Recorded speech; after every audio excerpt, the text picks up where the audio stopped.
Hello dear student, स्वागत है आप सभी का एक बार फिर से अपने चैनल लखनऊ गुरुकुल पर। आज हम इस लेक्चर में देखेंगे Lucknow university BA second semester political science unit first का पार्ट सेकंड। और जो पार्ट सेकंड है इसमें हम आज देखेंगे डेमोक्रेसी के बारे में। ठीक है, डेमोक्रेसी का जो इम्पोर्टेंट एमसीक्यू है उस पर। और पार्ट जो फर्स्ट है वो हम ऑलरेडी आपका करा चुके हैं, जिसका लिंक आपको डिस्क्रिप्शन बॉक्स में मिल जाएगा। चलिए स्टार्ट करते हैं। यहाँ पर हम देखेंगे टोटल 20 एमसीक्यूज। ठीक है, चलिए पहला प्रश्न है, बाइलिंगुअल होगा, पीडीएफ लेना है और इससे भी ज़्यादा जो क्वेश्चन है वो आपको पीडीएफ थ्रू मिलेगा, जो कि टारगेट गुरुकुल मोबाइल ऐप को डाउनलोड करने के बाद ज्वाइन करने के बाद बैच आप पाएंगे। ठीक है, पहला क्वेश्चन है, प्रजातांत्रिक पद्धति की सरकार में अंतिम शक्ति किसके पास होती है? Who has the ultimate power in a democratic form of government? जो अंतिम शक्ति है, जो अल्टीमेट पावर है, ठीक है, आपको पता है इंडिया एक डेमोक्रेटिक कंट्री है। यहाँ पे अल्टीमेट पावर किसके पास है? अल्टीमेट पावर जनता के पास है, हम लोगों के पास है। ठीक है, प्रधानमंत्री के पास या फिर जो विधायक हैं, जो सांसद हैं, उनके पास नहीं है, हम लोगों के पास है। क्यों है? क्योंकि हम लोग अपने वोट को कास्ट करते हैं और वोट के माध्यम से सरकार का चयन करते हैं। वो हमारे एक प्रकार से प्रतिनिधि होते हैं, रिप्रेजेंटेटिव होते हैं, जो सरकार को चलाते हैं। अगर हम वोट ही ना दें तो उनका चयन नहीं हो पाएगा। ठीक है, तो अंतिम शक्ति अल्टीमेट इसी वजह से कहा गया है। तो अंतिम शक्ति किसके पास है? हम लोगों के पास है, क्योंकि वोट में बहुत पावर होती है। ठीक है, तो ये पहला इसका राइट आंसर होगा ऑप्शन नंबर बी, लोगों के पास, पीपुल हैव। ठीक है, अगला है कि प्रजातंत्र का उदय किसके विरोध में हुआ था? Against whom was democracy born? किसके विरोध में यहाँ पर प्रजातंत्र का उदय हुआ था? ऑप्शन बी देखिएगा, स्वेच्छाचारी सरकार के विरोध में। ये इसका राइट आंसर होगा। क्यों होगा? प्रजातंत्र मतलब एक ऐसा तंत्र जहां पे निरंकुशता ना हो, जो लोकतंत्र के हिसाब से चल रहा हो, जो देश संविधान के अकॉर्डिंग चल रहा हो। ठीक है, अभी क्या हो कि कोई अपनी मनमानी करने लगे, ठीक है, पूरी तरीके से एक प्रकार से डिक्टेटरशिप करने लगे। ठीक है, वो एक प्रकार से अपनी स्वेच्छा से काम कर रहा है। ठीक है, एक ऑटोक्रेटिक गवर्नमेंट को चला रहा है। ठीक, इसके विरोध में है। तो ऑटोक्रेटिक जो गवर्नमेंट है, जो स्वेच्छाचारी है गवर्नमेंट, उसके विरोध में, एक प्रकार से निरंकुश शासन के विरोध में। ठीक है, इसके अगेंस्ट में काम करती है, क्योंकि लोकतंत्र में देश संविधान के हिसाब से चलता है और निरंकुश में एक व्यक्तिगत, एक ऐसा नेता होता है जिसके अंडर में सब कुछ होता है और वही अपनी स्वेच्छा के अनुसार जो चाहता है वो करता है, निरंकुश रूप से। ठीक है, इसका राइट आंसर ये होगा। अगला क्वेश्चन है कि प्रत्यक्ष प्रजातंत्र सरकार की प्रणाली में लोग किस प्रकार भाग लेते हैं? जो प्रजातंत्र है उसके दो प्रकार हैं, प्रत्यक्ष प्रजातंत्र, एक अप्रत्यक्ष प्रजातंत्र। प्रत्यक्ष प्रजातंत्र का क्या मतलब है? प्रत्यक्ष मतलब जो होता है आपका, यहाँ पे देखिए, how do people participate in system of direct democratic. तो डायरेक्ट डेमोक्रेटिक का मतलब है कि डायरेक्ट, सीधे किसी भी चीज का चयन करना। ठीक है, अगर आपको प्रधानमंत्री को चुनना है तो आप डायरेक्ट जाकर के प्रधानमंत्री को सेलेक्ट करेंगे। ठीक है, वहां पर जाकर के हम किसी एक ऐसे व्यक्ति को नहीं चुनेंगे जो जाकर के किसी प्रधानमंत्री को चुनेगा, ये नहीं होता। जैसे अपने वहां क्या होता है, अपने वहां अप्रत्यक्ष लोकतंत्र है या प्रजातंत्र है, या फिर क्या लगते हैं, इनडायरेक्ट डेमोक्रेटिक सिस्टम है। क्यों है? क्योंकि हम लोग की जो पॉपुलेशन है वो बहुत ज्यादा है, और पॉपुलेशन ज्यादा होने के कारण क्या होता है कि हम डायरेक्ट जाकर के अपने जो नेता है उसको नहीं चुन पाते हैं। हम लोग इसके दो फेजेस में चुनते हैं। पहले हम अपने विधायक या सांसद का चयन करते हैं, फिर वो जाकर के हमें रिप्रेजेंट करते हुए अपना जो नेता है, सर्वमान्य नेता, उसे चुनते हैं प्रधानमंत्री के रूप में या मुख्यमंत्री के रूप में। ठीक है, तो यहाँ पे क्या है, प्रत्यक्ष। प्रत्यक्ष कहाँ पे होगा? जहां पे जो छोटे देश है, जहां पे पॉपुलेशन कम है। ठीक है, जैसे स्विट्जरलैंड कम पॉपुलेशन वाला देश है। ठीक है, तो यहाँ पे क्या होगा, प्रत्यक्ष, लोग डायरेक्ट जाकर के अपने मुख्य नेता को चुन सकते हैं। ठीक, तो प्रत्यक्ष जो प्रजातंत्र है, इसकी प्रणाली में लोग किस प्रकार भाग लेते हैं? तो यहाँ पर क्या कहते हैं, लोग अपने प्रतिनिधियों को प्रत्यक्ष रूप से चुनते हैं? बिल्कुल नहीं।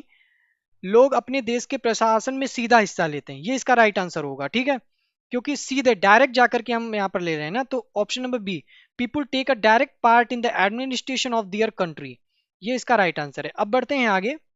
अगला प्रश्न है कि प्रत्यक्ष प्रजातंत्र सामान्यता किसके साथ संबंध है?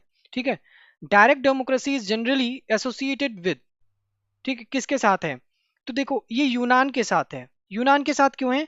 क्योंकि यूनान में जो था वो छोटे छोटे राज्य थे। अगर आपको याद हो, अगर आपने पॉलिटिकल साइंस का कभी अध्ययन किया हो, तो वहां पे छोटे छोटे राज्य होते थे, और छोटे छोटे राज्यों में कभी अप्रत्यक्ष लोकतंत्र नहीं आएगा, क्योंकि यहाँ की पॉपुलेशन जो है वो बहुत कम होती है, और जहाँ की पॉपुलेशन कम है वहां पे डायरेक्ट डेमोक्रेटिक सिस्टम होगा, इनडायरेक्ट नहीं होगा। ठीक है, तो डायरेक्ट डेमोक्रेटिक सिस्टम ग्रीस में, क्योंकि ग्रीस में छोटे छोटे राज्य थे। एक मोटे पॉइंट पर ध्यान दीजिएगा, ये याद रखना है कि डायरेक्ट वहां पे होगा जहां पे पॉपुलेशन कम होगी, वो डायरेक्ट जाकर के रिप्रेजेंट कर सकते हैं। ठीक है, अगर इनडायरेक्ट, अगर पॉपुलेशन ज्यादा है या कंट्री बड़ी है तो वहां पर जाके इनडायरेक्टली आपको सिलेक्ट करना होगा। ठीक, अगला है कि आधुनिक प्रजातंत्र को किस रूप में जाना जाता है? Modern democracy is none. Modern democracy का मतलब है जो प्रेजेंट टाइम में आप देख रहे हो, ये मॉडर्न डेमोक्रेसी है। ठीक है, लोकतंत्र के माध्यम से जो भी चीजें चल रही हैं, हम जा करके पहले अपने रिप्रेजेंटेटिव को चयन करते हैं, वो जा करके प्राइम मिनिस्टर या मुख्यमंत्री या चीफ मिनिस्टर का चयन करते हैं। ठीक, तो आधुनिक प्रजातंत्र को हम लोग किस रूप में जानते हैं? ठीक, आधुनिक प्रजातंत्र को हम लोग यहाँ पर प्रतिनिधि एज अ रिप्रेजेंटेटिव डेमोक्रेसी, हम लोग रिप्रेजेंट कर रहे हैं। ठीक है, पीपुल्स की डेमोक्रेसी नहीं, रिप्रेजेंटेटिव डेमोक्रेसी के नाम से यहाँ पर जानते हैं। अगला है कि निम्नलिखित दार्शनिकों में से कौन प्रजातंत्र की उदारवादी विचारधारा से यहाँ पर संबद्ध नहीं था? Which of the following philosopher was not associated with the liberal ideology of democracy? तो कार्ल मार्क्स यहाँ पर नहीं था। क्योंकि क्योंकि कार्ल मार्क्स जो है वो साम्यवाद का समर्थन करता था। ठीक है, साम्यवाद या फिर कह लें समाजवाद, इसका समर्थन करता था। और बाकी के जो हैं, लॉक हैं, हॉब्स हैं, जीएस मिल हैं, ये आपकी उदारवादी हैं। ठीक है, ये यहाँ पर इंपॉर्टेंट पॉइंट है। कार्ल मार्क्स यहाँ पर साम्यवाद या समाजवाद, तो यहाँ पर आप इसे, इसका राइट आंसर यही होगा। अगला है, निम्नलिखित विचारकों में से किसने वयस्क मताधिकार, प्रतिनिधि सरकार, प्रश्न की स्वतंत्रता, प्राय चुनावों के सिद्धांत पर जो उदारवादी प्रजातांत्रिक विचार के आधार पर जोर दिया था?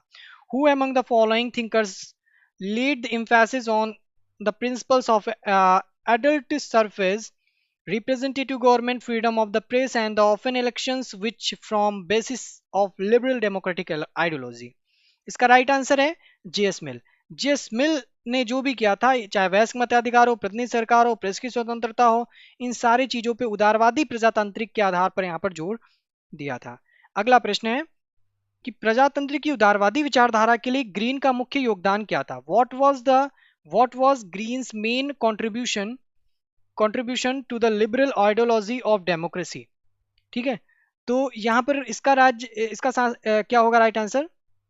ऑप्शन नंबर ए, व्यक्तिगत स्वतंत्रता के लिए सामूहिक कल्याण पर आग्रह, argues on collective welfare for individual freedom. ठीक है, तो प्रजातांत्रिक की जो उदारवादी विचारधारा के लिए ग्रीन का ये मुख्य योगदान था कि आप व्यक्तिगत स्वतंत्रता के लिए, नाजात के लिए सामूहिक कल्याण पर बल दें। ठीक है, सामूहिक कल्याण यानी कि इंडिविजुअल अगर फ्रीडम की बात करते हुए यहाँ पर कलेक्टिव जो वेलफेयर है उसकी बात करना। ठीक है, अगला है कि प्रजातंत्र की उदारवादी विचारधारा की विशेषता के रूप में निम्नलिखित में से कौन सा गलत अंकित है?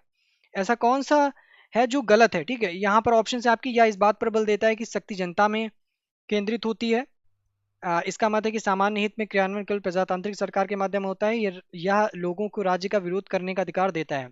तो ऑप्शन नंबर सी इसका राइट आंसर होगा। इंग्लिश में भी देख लें, which of the following is incorrectly marked as a characteristic of liberal ideology of democracy? इसका मतलब है कि प्रजातंत्र की जो उदारवादी विचारधारा है उसकी विशेषता के रूप में कौन सा गलत कथन है, कौन सी विशेषता नहीं है? ठीक है, तो उदारवाद का मतलब क्या है? उदारवाद का मतलब है कि यह जो लोग हैं, ये जो लोग हैं, जो यानी जनता है, राज्य का विरोध करने का अधिकार नहीं देती है। आप राज्य का विधार उदारवादी उसमें नहीं कर सकते हैं, उदारवादी विचारधारा के अंतर्गत। ठीक है, तो ये यहाँ पर चीजें ध्यान में रखनी है। इसके बाद option number C, it gives people the right to oppose the state. ठीक है, तो ये आपका गलत आंसर होगा, ये अधिकार नहीं देता है, इसी वजह से ये इसकी विशेषता नहीं है। अगला है, शक्ति अभिजन की अवधारणा निम्नलिखित में से किसके साथ संबंधित है? शक्ति अभिजन की, the concept of power elite is related with which of the following? ये है C, Wright Mills. Option number C is right answer. Next है, निम्नलिखित विचारकों में से किसने विशिष्ट जन को मार्क्सवाद के साथ जोड़ने की यहाँ पर कोशिश की है? इसका राइट आंसर है जेम्स बर्नहैम।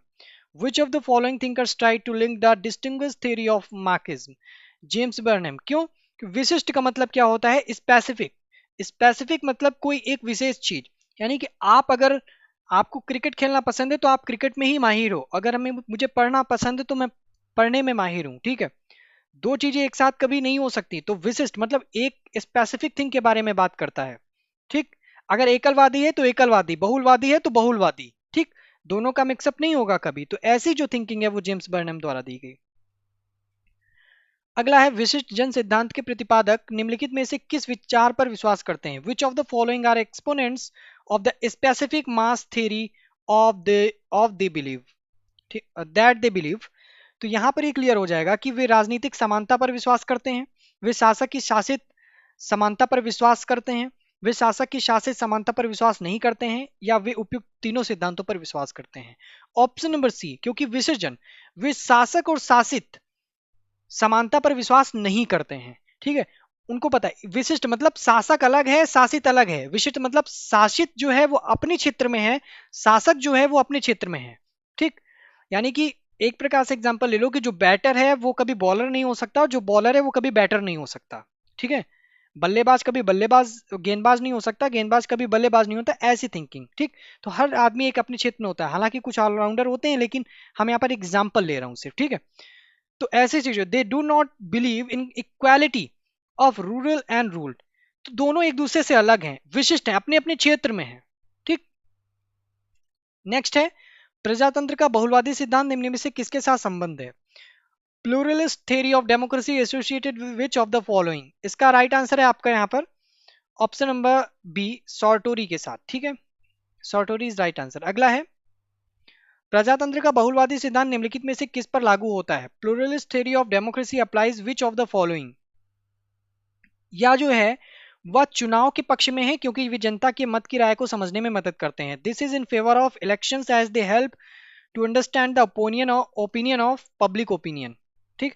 क्योंकि चुनाव के पक्ष में है, क्योंकि जनता के मत की राय को समझने में मदद। अब मान लो प्रजातंत्र है, इसका बहुलवादी सिद्धांत है, तो शक्ति पृथक्करण के सिद्धांत के विरुद्ध है, ठीक। ये नहीं हो सकता है। तो इस पर जोर ही नहीं देता कि शक्ति का पृथक्करण हो, मतलब हमारी शक्ति अलग हो, आपकी शक्ति अलग हो, इस पर जोर नहीं देता है, ठीक। क्योंकि प्रजातंत्र का जो बहुलवाद है वो उसकी बात करता है। और बहुलवाद में आपको क्या पता है यहाँ पर कि जो शक्तियां हैं वो एक प्रकार से सबके पास होती हैं, किसी एक के पास स्पेसिफिक नहीं होती हैं। जब शक्तियां एक के पास स्पेसिफिक नहीं होंगी, शक्ति अलग नहीं होगी, सबके पास एक ही होगी, ठीक। पृथक्करण मतलब अलग अलग शक्तियों को बांटना, लेकिन बहुलवाद मतलब जो शक्तियां हैं सब लोग एक ही शक्ति के अनुसार कार्य करें, ऐसी जो है बहुलवाद की विचारधारा। तो पृथक्करण का ये नहीं होगा, ठीक है। राइट आंसर इसका ये होगा कि चुनाव के पक्ष में है, ठीक, क्योंकि जनता के मत की राय को समझने में मदद करते हैं। और यह नियत काल चुनाव के विरुद्ध है, ये भी सही नहीं है। और फिर यह सत्ता के विकेंद्रीकरण से विरुद्ध है, ये भी नहीं होगा, ठीक। तो इसका ऑप्शन सी होगा।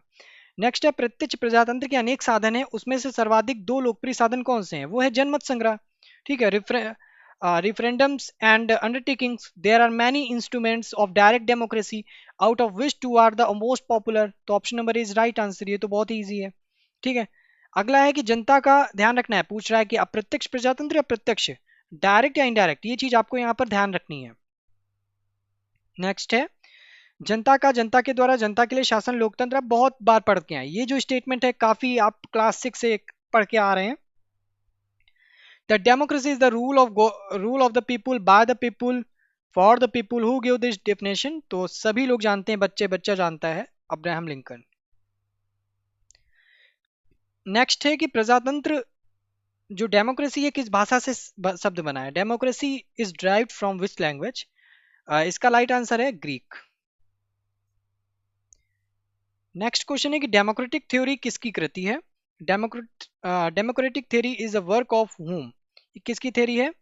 तो एक सेकेंड, ये जो ये है सॉर्टोरी की, ठीक है, सॉर्टोरी की है यहाँ पर थ्योरी। अगला है कि लोकतंत्र के बहुतों का शासन किसने कहा है? ये अरस्तु ने कहा है। Who called the democracy rule of many? ये है अरस्तु।